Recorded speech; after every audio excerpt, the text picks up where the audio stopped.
शिवलीलामृत कथा अध्याय 3 कल्माशपात कथा। श्री गणेशाय नमः। हे शिवमंगलधामा ब्रह्मानंदा भाललोचना ईश्वरा तुझा जय जयकार असो। हे गंगाधरा तू निरंजन निर्विकार आहेस, तू अवघ्या विश्वाचे जीवन आहेस। परमेश्वरा तुझा महिमा अगाध आहे। मागच्या अध्यायात शिवरात्री महात्म्य सांगितले, आता तुझ्या लीला तू माझ्याकडून वदव। नैमिषारण्यात शिवलीलामृत ऐकण्यासाठी जमलेल्या शौनकादी ऋषीमुनींना पौराणिक सूत कथा सांगू लागले। सूत म्हणाले, पूर्वी इवाक्षू वंशात मित्रसह नावाचा एक थोर धर्मशील राजा होऊन गेला। तो अत्यंत कीर्तिवंत यशवंत होता। सर्व वीर पुरुषात तो श्रेष्ठ वेद पारंगत, अत्यंत बलवान, शूर, उत्साही, उद्योगी व अत्यंत दयाळू होता। त्याला शिकारीचा मोठा नाद होता। एकदा तो आपल्या सेनेसह भयंकर अशा वनात शिकार करण्यासाठी गेला। तिथे त्याने अनेक वाघ, सिंह व अन्य अनेक पशु ठार मारले। तो आपल्या रथातून फिरत असताना त्याला एक भयंकर राक्षस दिसला। त्या राक्षसाला राजाने ठार मारले। त्या राक्षसाच्या भावाने आपल्या भावाला ठार मारलेले पाहिले, त्यामुळे तो अतिशय शोकाकुल झाला। त्याला राजाचा अतिशय राग आला। त्याच वेळी त्याने प्रतिज्ञा केली, मी माझ्या भावाच्या मृत्यूचा सूड घेईन। राजा मित्रसह आपल्या नगराला परत आला। एके दिवशी तो राक्षस आचार्याचे रूप घेऊन राजाकडे आला व म्हणाला, महाराज मी पाकशास्त्रात अत्यंत निपुण आहे। आपण मला आपल्याकडे आचारी म्हणून ठेवलेत तर मी उत्तमोत्तम पदार्थ तयार करीन। राजाने त्याला आपल्या मूतपाक खाण्यात मुख्य आचारी म्हणून ठेवले। मित्रसह राजाला मदयंती नावाची पत्नी होती। ती थोर पतिव्रता होती। नवीन आचारी आलेला पाहून तिलाही अत्यंत आनंद झाला। एके दिवशी काय झाले, राजाकडे पितृश्राद्ध होते। भोजनासाठी वसिष्ठ ऋषींना बोलवले होते। पाने मांडली गेली। वसिष्ठादी भोजनासाठी पानावर बसले। त्याचवेळी आचार्याच्या रूपात असलेल्या त्या राक्षसाने अन्नपदार्थात नर मांस मिसळले व ते आणून पानात वाढले। त्रिकालज्ञानी सर्वज्ञ वसिष्ठ ते पाहून अत्यंत क्रुद्ध झाले। त्यांनी मित्रसह राजाला शाप दिला, राजा तुझा धिक्कार असो, तू मोठा कपटी पापी आहेस। तू मला नरमास वाढलेस, या पापामुळे तू राक्षस होशील। वसिष्ठांची ही शापवाणी ऐकताच राजाला आश्चर्याचा धक्काच बसला। त्याने मुख्य आचार्यास बोलावणे पाठविले, पण तो कपटी राक्षस गुप्त रूपाने वनात पळून गेला। राजाला वसिष्ठांचा राग आला। तो वसिष्ठांना म्हणाला, ऋषीवर्य माझी काहीच चूक नाही, मला यातले काही माहीत नाही। असे असताना आपण मला विनाकारण शाप दिलात। आपण माझे गुरु असलात तरी मीही आपणास शाप देतो। असे म्हणून हातात शापजल घेऊन राजा वसिष्ठांना शाप देण्यास तयार झाला। तेव्हा राणी मदयंती राजाच्या पाया पडून रडू लागली। ती राजाला समजावीत म्हणाली, आपण थोडा विचार करा। शिष्याने गुरुला शाप देणे योग्य नाही, ते पाप आहे। आपण गुरुला शाप दिला तर नरकवास सोसावा लागेल। राजा म्हणाला, प्रिये तू म्हणतेस हे खरे आहे, पण ओंजळीतले पाणी जर मी आत्ता जमिनीवर टाकले तर जमीन जळून जाईल, ती नापीक होईल। असे म्हणत राजाने ओंजळीतले ते शापजल आपल्या दोन्ही पायांवर टाकले। त्यामुळे राजाचे दोन्ही पाय गुडघ्यापर्यंत कल्मषयुक्त झाले। त्यांना कृष्णवर्णाचा कुष्ठरोग झाला। तेव्हापासून मित्रसह राजाचे नाव कल्माशपाद असे झाले। वसिष्ठांना जेव्हा सगळा प्रकार समजला तेव्हा त्यांना राजाची दया आली। त्यांनी राजाला उशाप दिला, राजा 12 वर्षानंतर तू शापमुक्त होशील, मग तू पूर्ववत येथे परत येशील। असे सांगून वसिष्ठ ऋषी निघून गेले। वसिष्ठांच्या शापाने राजा राक्षस होऊन अरण्यात भटकू लागला। त्याने त्या अरण्यातील अनेक प्राण्यांना ठार मारले। एके दिवशी अत्यंत क्रूर असा तो राक्षस अरण्यात भटकत असता त्याला एक ब्राह्मण कुमार दिसला। त्याच्याबरोबर त्याची पत्नीही होती। त्या राक्षसाने त्या ब्राह्मणाला खाण्यासाठी पकडले। आपल्या पतीला राक्षसाने पकडलेले पाहून त्या ब्राह्मणाची पत्नी रडू लागली, जमिनीवर गडाबडा लोळू लागली। ती त्या राक्षसाला म्हणाली, अरे तू सूर्यवंशातला राजा आहेस, तू असले पाप करू नकोस। तू अयोध्येचा सम्राट आहेस। अरे हा माझा पती मला प्राणांहून प्रिय आहे, याला खाऊ नकोस। ठार मारू नकोस. दीन दुःखी लोकांना आधार देणे, त्यांचे रक्षण करणे तुझे कर्तव्य आहे. अरे, तू जर माझ्या पतीला ठार मारलेस तर मला माझ्या या शरीराचा काय उपयोग? माझ्या जगण्याला तरी काय अर्थ आहे? अरे, माझा हा पती वयाने लहान आहे, तो वेद पारंगत आहे. याला जीवदान देण्याने तुझ्या सगळ्या जगाचे रक्षण करण्याचे पुण्य मिळेल. मी ब्राह्मण स्त्री आहे, बालिका आहे, माझ्यावर कृपा कर. त्या ब्राह्मण पत्नीने अशी परोपरीने विनवणी केली, पण त्या राक्षसावर त्याचा काहीही परिणाम झाला नाही. त्याने त्या ब्राह्मण कुमाराला ठार मारले, त्याचे रक्तमांस खाल्ले व त्याची हाडे टाकून दिली. तेव्हा आक्रोश करणाऱ्या त्या पतिव्रतेने आपल्या पतीची हाडे एकत्र गोळा केली, चिता पेटवली व अग्नीत प्रवेश करताना त्या राक्षस रूपात असलेल्या राजाला शाप दिला. अरे दुष्टा पातक्या, तू माझ्या पतीला ठार मारून खाल्लेस, तेव्हा तू सुद्धा तुझ्या पत्नीशी समागम करशील. त्याच क्षणी तुला मृत्यू येईल. असा शाप देऊन तिने अग्नीत प्रवेश केला. वसिष्ठांचा शाप भोगणारा तो मित्रसह राजा 12 वर्षानंतर शापमुक्त झाला. त्याला त्याचे मूळ रूप प्राप्त झाले. तो आपल्या घरी परत आला. परत आल्यावर त्याने सगळी हकीकत आपल्या पत्नीला सांगितली. मदयंतीला अतिशय दुःख झाले. आपल्यावर वैधव्य येईल या भीतीने तिने मन कठोर करून राजाचा स्पर्श टाळला.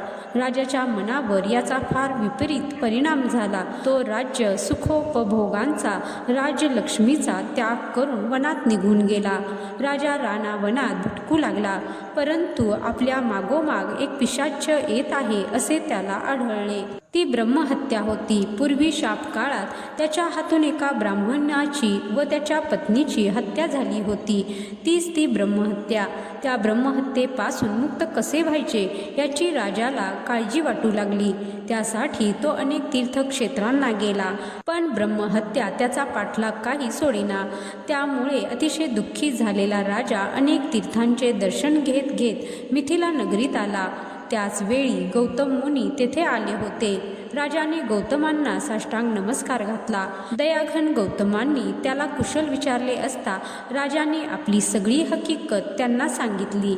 राजाची दुःखी अवस्था पाहून गौतम मुनी त्याला आशीर्वाद देत म्हणाले, अरे राजा, तू मुळीच घाबरू नकोस. अरे, भगवान शंकर रक्षण करते असताना त्यांच्या शरणागत भक्तांना भीती कसली? गौतम मुनी पुढे म्हणाले, भू कैलास गोकर्ण क्षेत्र, तेथून मी आलो. अपार महिमा तेथीचा न वर्णवे.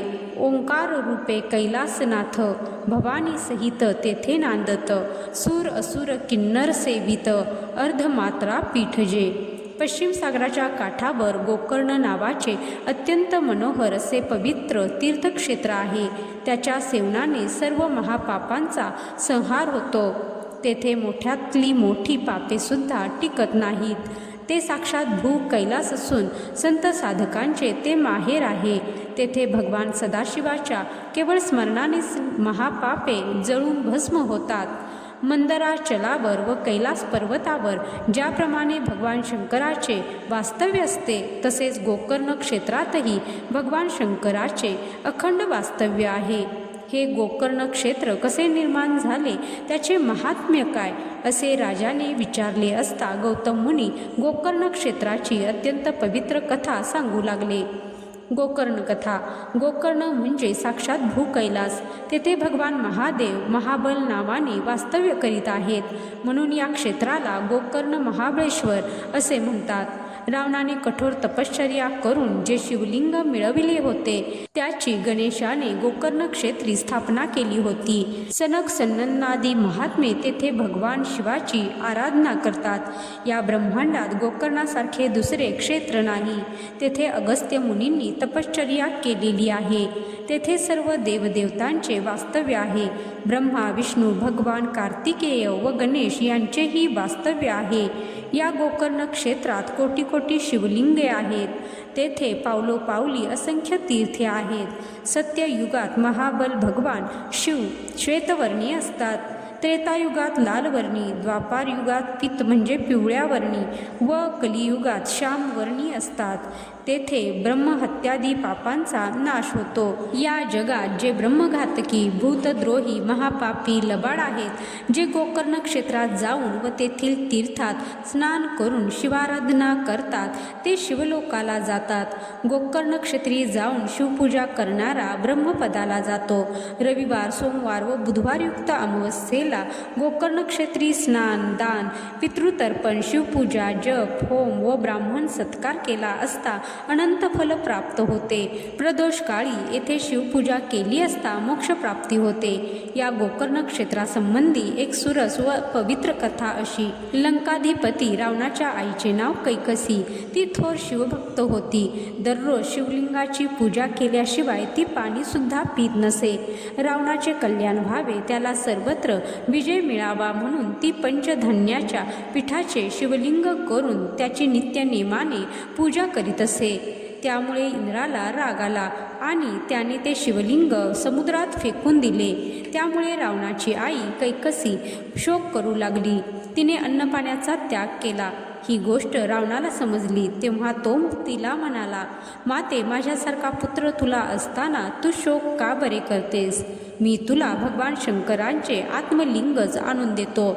असे सांगून रावण कैलास पर्वतावर गेला. तेथे त्याने भगवान शंकरांची अनेक प्रकारची मनोभावे आराधना केली. त्याच्या भक्तीने प्रसन्न झालेले भगवान शंकर त्याला म्हणाले, रावणा, तुझ्या भक्तीने मी प्रसन्न झालो आहे. तुला हवा असेल तो वर माग. रावण म्हणाला, प्रभो, आपण माझ्यावर प्रसन्न असाल तर मला आपले आत्मलिंग द्या. याशिवाय या त्रैलोक्यात अत्यंत सुंदर असेल अशी स्त्री मला द्या. प्रसन्न झालेल्या शंकरांनी कोटी चंद्र सूर्याची प्रभा असलेले अत्यंत दिव्य असे आत्मलिंग हृदयातून काढले व ते रावणाला दिले. मग भगवान शंकर रावणाला म्हणाले, माझी ही पार्वती त्रैलोक्य सुंदरी आहे. अशी सुंदर स्त्री ब्रह्मदेव सुद्धा निर्माण करू शकणार नाही. परंतु तुझ्या भक्तीने मी अत्यंत संतुष्ट झाल्याने ही पार्वती मी तुला देतो. तू ती घेऊन जा. रावण आनंदाने वेडात झाला. त्याने पार्वतीला खांद्यावर घेतले, दिव्य लिंग हातात घेतले व तो अत्यंत वेगाने दक्षिणेकडे लंकेला जाण्यास निघाला. ही वार्ता अवघ्या त्रैलोक्यात पसरली आणि सगळीकडे हलकल्लोळ माजला. गणेश, कार्तिकेय, नंदिकेश्वर दुःखाने व्याकुळ झाले. ते शंकराला म्हणाले, भोलेनाथ, तुम्ही हे काय करून बसलात? तेव्हा शंकर हसून म्हणाले, तुम्ही कसलीही चिंता करू नका. वैकुंठनाथ विष्णू पार्वतीचा कैवारी आहे. तो तिच्यासाठी धावून येईल. रावण पार्वतीला घेऊन चालला असता ती भगवान विष्णूचा धावा करू लागली. तेव्हा भगवान विष्णू एका ब्राह्मणाचे रूप घेऊन रावणाच्या मार्गावर आडवे आले. त्यांनी रावणाला विचारले, अरे, ही असली स्त्री तुला कोठे मिळाली? रावण म्हणाला, भगवान शंकरांनी ही त्रैलोक्य सुंदरी दिली आहे. तो ब्राह्मण हसून म्हणाला, काय ही त्रैलोक्य सुंदरी? अरे, तिला खाली उतरवून तिच्याकडे जरा पहा. रावणाने पार्वतीला खाली ठेवले. पाहतो तो काय, ती अत्यंत कुरूप दिसत होती. ती वृद्ध, गाल बसलेली, तोंडाचे बोळके झालेली दिसत होती. तो ब्राह्मण मोठ्याने हसू लागला. रावण तिला तिथेच टाकून परत कैलासाकडे निघाला. भगवान विष्णूंनी तिची माता भद्रकाली म्हणून स्थापना केली. रावण रागारागाने शंकरांच्याकडे गेला आणि म्हणाला, असली कुरूप स्त्री मला कशासाठी दिलीत? शंकर म्हणाले, अरे, तू तिचा नाद सोड. ती मोठी कौटाळीण आहे. ती आपले रूप लपवून ठेवते. मग भगवान विष्णूने आपल्या शरीराच्या मळापासून एक सुंदर स्त्री निर्माण केली व ती मायासुराच्या पोटी जन्मास आली. तिचे नाव मंदोदरी. भगवान शिव रावणाला म्हणाले, मायासूर आपली अत्यंत सुंदर कन्या तुला देईल. तिच्या ठिकाणी सप्तकोटी मंत्राचे सामर्थ्य आहे. तिच्यामुळे तुला विजय मिळेल. मग रावण आत्मलिंग घेऊन पुन्हा पूर्वस्थळी आला. तिथे एक गणपती गुराख्याचे रूप घेऊन गायी राखत होता. सगळ्या देवांनी त्याला प्रार्थना केली होती, गणेशा, रावणाच्या तावडीतून आत्मलिंग सोडवून घे व त्याची अक्षय स्थापना कर. याच वेळी रावणाला लघुशंकेची इच्छा झाली. तो मनातल्या मनात तळमळू लागला. त्याला पुढे जाता येईना. हे आत्मलिंग कधीही खाली ठेवू नकोस असे शंकरांनी त्याला बजावून सांगितले होते. आणि लिंग हातात घेऊन लघुशंका करणे तर महापाप. आता काय करावे हे रावणाला समजेना. इतक्यात त्याला गुराख्याच्या बेशात असलेला गणेश दिसला. रावण त्याच्याजवळ जाऊन म्हणाला, अरे हे लिंग थोडा वेळ सांभाळतोस का? मी जरा लघुशंका करून येतो. गणेश म्हणाला, नाही रे बाबा, माझ्या गायी रानोमाळ धावत आहेत. तुला लघुशंका करावयास किती वेळ लागेल मला माहीत नाही, तेव्हा मी नाही तुझे लिंग सांभाळत. रावण विनवणीच्या स्वरात म्हणाला, अरे मी अगदी एका क्षणात परत येतो. कृपा करून एक क्षणभर हे लिंग हातातच घेऊन उभा राहा. गणेश म्हणाला, मी तुला 3 हाका मारीन. त्याच्या आत आलास तर ठीक, नाही तर मी हे लिंग जमिनीवर टाकून निघून जाईन. रावण कबूल झाला. तो गणेशाच्या हाती लिंग देऊन लघुशंकेला गेला. पण काय आश्चर्य, 1 घटिका झाली तरी रावणाची लघुशंका संपेना. तेव्हा गणेश म्हणाला, ये रे लवकर, हे तुझे लिंग घे. माझ्या गायी निघाल्या. परंतु रावणाची लघुशंका काही संपेना. तो हात उंचावून थांब थांब आलोच असे सुचवीत होता. 2री घटिका झाली तरी रावण उठेना. 3री घटिका झाली तरीही रावण उठेना. गणेश मोठ्यांदा म्हणाला, अरे राक्षसा, तुझे हे लिंग लवकर घे. अशी शेवटची हाक मारून गणेशाने ते लिंग जमिनीवर टाकले. ते तिथे अगदी अक्षय राहिले. ते पृथ्वीशी अगदी एकरूप झाले. रावण धावतच आला. ते लिंग जमिनीवर टाकलेले पाहून तो संतापला, दुःखी झाला. त्याने ते लिंग उपटण्याचा प्रयत्न केला. अवघी पृथ्वी डळमळली, पण लिंग काही हाती आले नाही. तेवढ्यात गुराख्याच्या रूपात गणेश गुप्त झाला. सगळ्या गायी पृथ्वीच्या पोटात लपल्या. रावणाने रागाने एका गायीचा कान पकडला, पण तोही हाती आला नाही. मग रावणाने तेथेच त्या आत्मलिंगाची पूजा केली. तेव्हापासून ते लिंग गोकर्ण महाबळेश्वर या नावाने प्रसिद्ध झाले. मग रावण माता कैकसी दररोज तेथे जाऊन त्या लिंगाची पूजा करू लागली. हे आदिलिंग आहे असे समजून सगळे देवऋषी त्या लिंगाची पूजा करतात. रावण, कुंभकर्ण, विभीषण यांनी तिथे अनुष्ठान केले होते. त्यामुळे रावणाने सगळ्या देवांना जिंकले. भगवान शिवाच्या कृपेने त्याला मंदोदरी, पराक्रमी पुत्र व अपार संपत्ती प्राप्त झाली. चांडाळीचा उद्धार. अशा प्रकारे गौतम ऋषींनी कल्माश्पदाला गोकर्ण क्षेत्राचा इतिहास सांगितला. ते म्हणाले, राजा, अशा या गोकर्ण क्षेत्राचे महात्म्य ब्रह्मदेवसुद्धा वर्णन करू शकणार नाही. मी त्याच क्षेत्राहून आलो आहे. मिथिलेश्वराच्या यज्ञासाठी येत असता एक मोठी अद्भुत घटना घडली. ती आता तुला सांगतो, ऐक. एका वडाच्या झाडाखाली आम्ही बसलो होतो. त्यावेळी तेथे एक अत्यंत अपवित्र रोगग्रस्त चांडाळीण पडलेली दिसली. तिचे सगळे शरीर रोगाने जर्जर झाले होते. ती अंध होती. तिच्या शरीराला कुष्ठरोग झालेला होता. त्याची दुर्गंधी सगळीकडे पसरली होती. तिच्या हातापायाची बोटे झडून गेलेली होती. तिला अन्नपाणी काहीच मिळालेले नसावे. तिचे दात पडलेले होते. नाक, कान झडून गेले होते. शरीरात किडे पडलेले होते. तिचे सगळे शरीर मातीने मळलेले होते. शरीरावर वस्त्रही नव्हते. पूर्वजन्मीच्या पापाचे फळ ती भोगत होती. तिचा मरणकाळ अगदी जवळ आला होता. इतक्यात तिथे एक दिव्य विमान आले. त्यात शिवगण बसलेले होते. अनेक मंगलवाद्ये वाजत होती. गंधर्व, किन्नर गायन करीत होते. अप्सरा, नर्तिका नृत्य करीत होत्या. ते शिवगण त्या चांडाळणीला नेण्यासाठी आले होते. त्यावेळी मी त्या शिवगणांना विचारले, तुम्ही कुणाला नेण्यासाठी आला आहात? तेव्हा शिवगण म्हणाले, या चांडाळिनीला आणण्यासाठी भगवान शंकरांनी आम्हाला पाठविले आहे. ते ऐकून मला मोठे आश्चर्य वाटले. मी त्यांना विचारले, या चांडाळणीने असे कोणते पुण्य केले होते? मी असे विचारले असता ते शिवदूत सांगू लागले, पूर्वी केकय नावाचा एक ब्राह्मण होता. त्याला सुमित्रा नावाची एक कन्या होती. तिला स्वतःच्या सौंदर्याचा मोठा गर्व होता. तिला बालपणीच वैधव्य आले होते. परंतु तारुण्य मदामुळे ती स्वधर्म विसरून जार कर्म करू लागली. त्यातूनच तिला गर्भधारणा झाली. त्यामुळे तिच्या बापाने तिला घरातून घालवून दिले. बापाने घरातून बाहेर काढल्यावर ती एका शूद्राकडे राहू लागली. त्याच्यापासून तिला अनेक मुले झाली. मद्यमास सेवन करण्यात आनंद मानणाऱ्या तिला कसलाही सारासार विचार राहिला नाही. एकदा तो शूद्र शेतात गेला असता दारूने धुंद झालेल्या तिने मांस रांधण्यासाठी गायीचे वासरू ठार मारले व त्याचे मांस रांधले व वाघाने वासराला खाल्ले असे ती सर्वांना सांगू लागले. नंतर काही दिवसांनी तिला मृत्यू आला. यमदूतांनी तिला बांधून यमलोकात नेले. तेथे तिला अनेक प्रकारच्या यमयातना भोगाव्या लागल्या. मग यमाने तिला पृथ्वीवर चांडाळ योनीत घातले. ती जन्मजात अंध होती. ही कुत्र्याचे उष्टे खाऊ लागली. पुढे तिचे आईवडील मृत्यू झाले.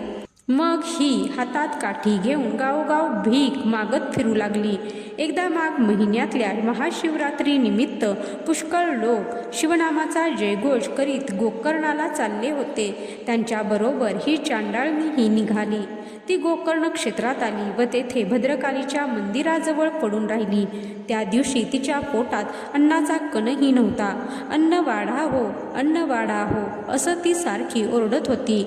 लोक शिवनाम घेत प्रदक्षिणा घालत होते. त्यातील एका भक्ताने तिच्या हातात एक बिल्वपत्र बेलाचे पान टाकले. या पापिनीने ते बेलाचे पान चापचून पाहिले. ते खाण्यासारखे नाही असे ओळखून रागाने दूर भिरकावून दिले. पण दैवयोग कसा, ते बिल्वपत्र गोकर्ण शिवलिंगावर पडले. या चांडाळणीला शिवरात्रीचा उपवास घडला. बिल्वपत्राने शिवपूजन झाले व रात्री जागरण झाले. लोक शिवनामाचा अखंड घोष करीत होते. त्यामुळे ही चांडाळणी सुद्धा तसेच शिवस्मरण करत होती. अशा स्थितीत ही आता येथे पडली आहे असा या चांडाळणीचा वृत्तांत शिवगणांनी सांगितला. त्याच क्षणी तिला दिव्य देह प्राप्त झाला. शिवगणांनी तिला दिव्य विमानात बसविले. आपले पूर्वकर्म आठवून ती शिवस्मरण करू लागली. मग शिवगण तिला शिवपदाला घेऊन गेले. गौतम ऋषी कल्माशपादाला म्हणाले, राजा, तू सुद्धा आता गोकर्ण क्षेत्राला जा व तेथे बिल्वपत्रांनी पार्वती परमेश्वराची पूजा कर. असे सांगून गौतम ऋषी जनकाच्या यज्ञासाठी निघून गेले. मग कल्माशपाद मित्रासह राजा गोकर्ण क्षेत्राला गेला. तेथे त्याने शिवरात्रीच्या दिवशी दिव्य अशा गोकर्ण शिवलिंगाची बिल्वपत्रांनी मनोभावे पूजा केली. त्यामुळे भगवान सदाशिव प्रसन्न झाले. कल्माशपादाचे ब्रह्महत्येचे पाप नष्ट झाले. तो पूर्णपणे निर्दोष बनला. त्याच वेळी कैलासाहून शिवगण दिव्य विमान घेऊन आले. आकाशातून देवांनी पुष्पवृष्टी सुरू केली. कल्माशपादाला दिव्य देह प्राप्त झाला. शिवगणांनी त्याला दिव्य विमानातून शिवपदाला नेले. तेथे त्याला भगवान सदाशिवाची स्वरूपता मुक्ती प्राप्त झाली. तो शिवस्वरूप झाला. असा आहे हा शिवरात्रीचा व गोकर्ण क्षेत्राचा महिमा. श्रीधर स्वामी म्हणतात, श्रोते हो, तुम्ही शिवलीलामृत श्रवण करीत आहात. त्यामुळे तुम्ही खरोखर धन्य आहात. तुमचे अवधानाने ही अलंकार देऊन हा श्रीधराचा गौरव करा. हे ब्रह्मानंदा आदिपुरुषा, श्रीधर वरदा कैलास विलासा सदाशिवा, माझ्या मुखातून शिवलीलामृत कथासार वदव. स्कंद पुराणातील ब्रह्मोत्तर खंडातील शिवलीलामृताचा 3रा अध्याय समाप्त. श्री सांब सदाशिवार्पणमस्तु. शुभम भवतु. ओम नमः शिवाय. हर हर महादेव.